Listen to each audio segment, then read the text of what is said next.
In this lesson we're going to look at neutralization.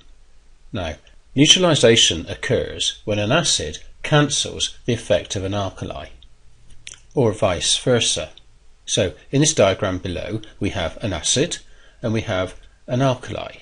Remember that acids produce ions called hydrogen ions, which look like this. We have an H and a positive charge, and we're going to represent this acid by symbolically introducing, say, 10 hydrogen ions.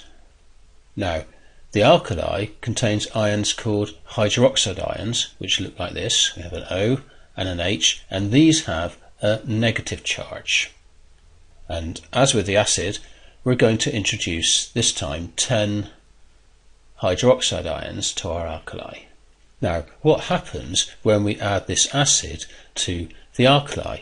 Well, each hydrogen ion pairs up with a hydroxide ion and forms a new substance, and that new substance is harmless. What is that substance? Well, we have an H plus joining on with an OH minus, so we can write that H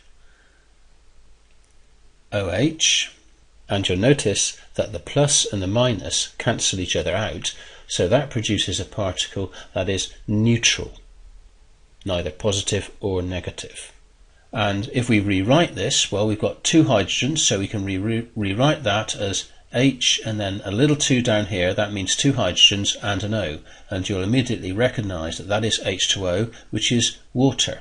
So when a hydroxide ion cancels a hydrogen ion, water is produced, which is neutral and harmless. These neutralization reactions can be very useful in a number of situations. Now, most of you at some time in your life will have been stung by one of these 4 living organisms. We've got a bee, a red ant. They don't actually sting, but they bite. Okay, stinging nettles, or wasps. Now, the bee, red ant and stinging nettle, they all inject into your skin a type of acid, and that can be quite unpleasant. So if you get stung by these, then you want to neutralize the acid with an alkali.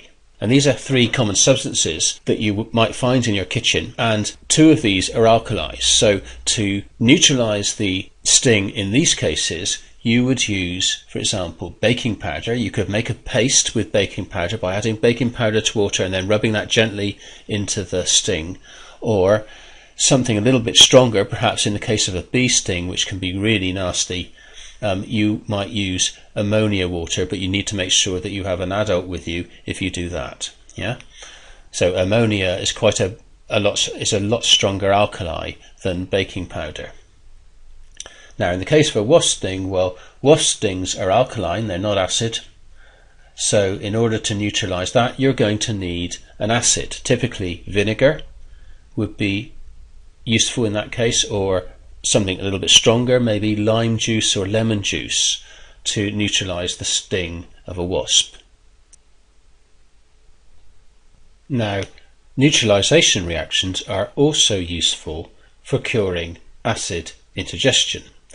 When we digest food, our stomach lining introduces an acid into the stomach. In fact, that acid is hydrochloric acid, so it's quite a strong acid.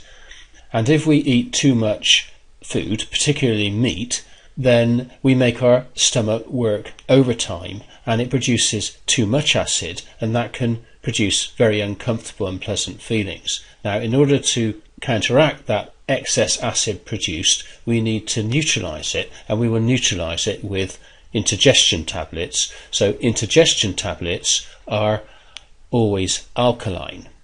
Now, one substance that we can also use is one called milk of magnesia, and the chemical name for milk of magnesia is magnesium hydroxide. So that's an alkali, and you can see in the watch and learn section under acids and alkalis, you can see how we can make magnesium hydroxide starting off with magnesium, and that this will typically have a pH of around about 9 or 10. and again is useful for neutralizing the excess acid produced when you have acid indigestion.